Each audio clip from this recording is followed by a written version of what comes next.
That is Vin Scully in the 1988 World Series. Scully died yesterday at the age of 94. He was the longtime voice of the Dodgers.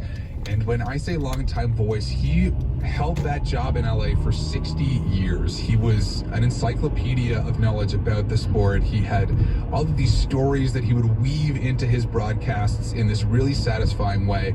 And he just had one of those iconic baseball voices. So many people, when they think of a baseball broadcaster, and especially when people try to satirize the classic baseball broadcaster, they're basing that on Vin Scully a lot of the time. So very sad that he's gone, but he's leaving baseball fans with a lot of great memories. Absolutely. And now, hockey news as well today relating to the rescheduled World Junior Tournament. So what's going on there?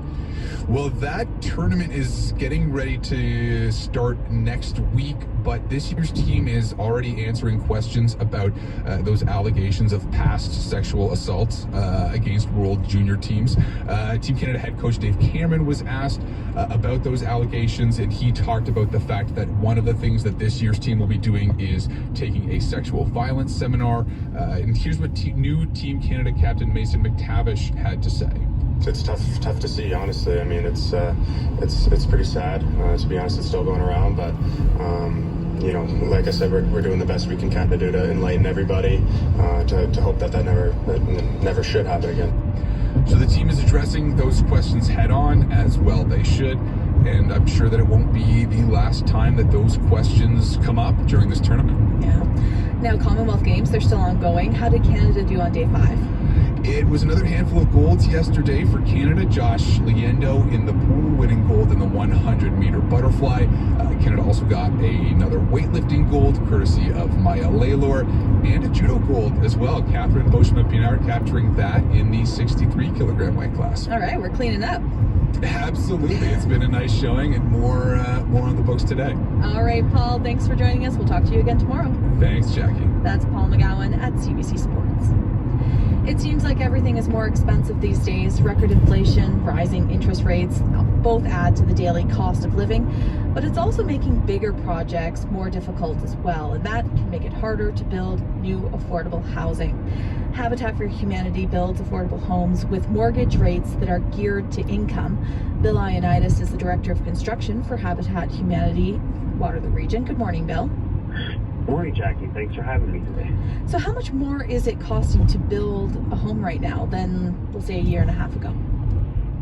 Well, I would say with the inflational costs that we've been receiving, somewhere between 15 to 20% increases. So currently we're building a 6-unit townhouse block on Keele Street, and I would say roughly it's an additional cost of about $70,000 to $75,000 per unit due to these inflational costs. So we're looking almost close to around $450,000 to $500,000 more for our project. So it's significant.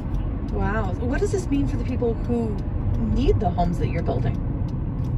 Well, the thing is, with the increase in costs of material and supplies, it just increases the value of the home and what it costs to build and what it costs to sell. We have to sell our homes at market value, and so it means our partner families will have bigger mortgages and take a longer time to afford to pay down their mortgages. So it does create a bit of a affordability issue for them. So if Habitat for Humanity's mandate is to provide mortgage rates that are geared to income, does that not limit how much of those costs you can pass on to the future homeowner? Well, at the end of the day, whatever the total costs are, it does correlate with the market value, and you know, our mortgages are geared to the affordability from the CMHC, the 30% range. So that's how they do it. So the bigger the mortgage they have, the longer it takes for them to pay. Does it then shrink the pool of available families that can afford it? Well, it doesn't really shrink the pool, but I guess the higher the cost of a build and the higher the market value, it makes it more difficult for families that fall within their income band to be able to be available to be on that list, because they need to be able to have some income to be able to afford paying down the payments. When it began, Habitat for Humanity largely built single-family detached homes. How has it evolved to now? Well, yes, Jackie. Originally, Habitat for Humanity were building single-family homes, and then, as times go on and things get more expensive, we went on to build semis, and then from there, again, it continues to increase the cost and the need. We went from townhouses, and then from townhouses, we're now doing stacked townhomes on our Cambridge site on Shantz Hill, and in the future, it's not limiting us to looking at building in a high-rise development or apartments. Are they still family size? Yes. So currently, we're building 4-bedroom units and 3-bedroom units in our Keele Street and on Cambridge, the Shantz Hill. So, and there's a few 2-bedrooms, but predominantly Habitat builds for families that have at least one child that's the age of 13 and under. So we're really family focused. Now, we just heard yesterday about a new build coming to Hespeler Road in Cambridge that the federal government is contributing $15 million to. Now, that was kind of already in progress. But what's unique about what you folks do in this region as compared to, say, a project like that's 55 affordable rental housing units? Yeah, that's the one difference we are compared to the others.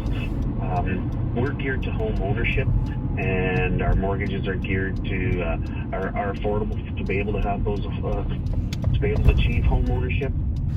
We look at building generational wealth, and we're also looking at, again, as I mentioned, building like 3-bedroom units to 4-bedroom units. I'm not sure what the size of those are, so we're quite different from many of the other organizations out there and the other affordable housing projects.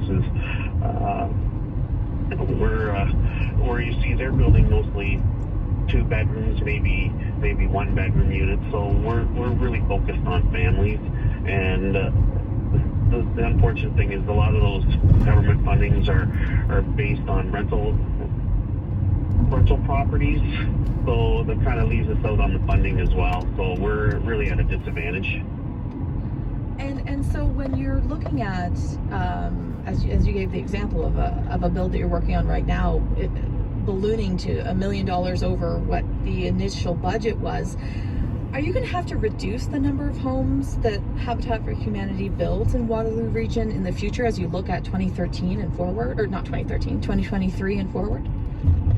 Well, it doesn't reduce our need to build. We have a great demand for homes. All it does is just for us, it just maybe slows down on what we can build up front first, and without, you need the funds to build, and we have a great partner in Activa, so they're able to help us and guide us through to what they're building at cost. So it gives us a little bit of an advantage with having a partnership key like that. So it just slows down the process, and as you know, more and more people are in dire need of homes, and the slower the process is not really going to help alleviate the situation. True. Bill, thanks for joining us this morning. Thanks, Jackie.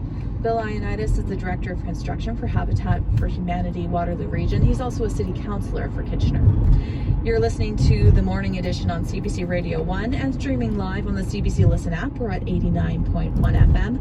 Coming up after World Report at 8 o'clock, we've got a health check on the Great Lakes. Climate change, it's a pressing problem, but algae blooms and the loss of coastal wetlands, that's never far from mind for John Hartig. He's a visiting scholar at the Great Lakes Institute for Environmental Research and will join me at 8:10. Now here's Joe Pavia with a check on traffic. Jackie, routes are busier this hour, noticing it is heavy Homer Watson from about Hanson toward the Ottawa roundabout, 85 and 78, not looking too bad right now. Noticing there is a collision on 85 southbound, and that's just past Bridgeport Road, but it's not causing any delays. Bit of a delay right now on 24 at around Wellington Road 32. It is picking up along Franklin, make that's the northbound lanes in the construction around the Clyde Road roundabout, so a heads up there. Thanks, Joe. It's sunny and 11 degrees, 7:49 on the morning edition. We have a Dan Mangan song coming up here. His latest tune is all about connection. Now, Joe, you were at Hillside the other weekend and you heard this song. Yeah, he premiered it there. He said it had just dropped either that day or the day before, and he was kind of giving a bit of background of it. And the one thing I remember about him leading up to the song is the number of flies and other pests that he said he was eating because it was just so full of. But it was he was a really good set. Yeah, I've seen Dan Mangan a couple times in person, and I love watching him play. So let's listen to this new tune. This is called Fire Escape.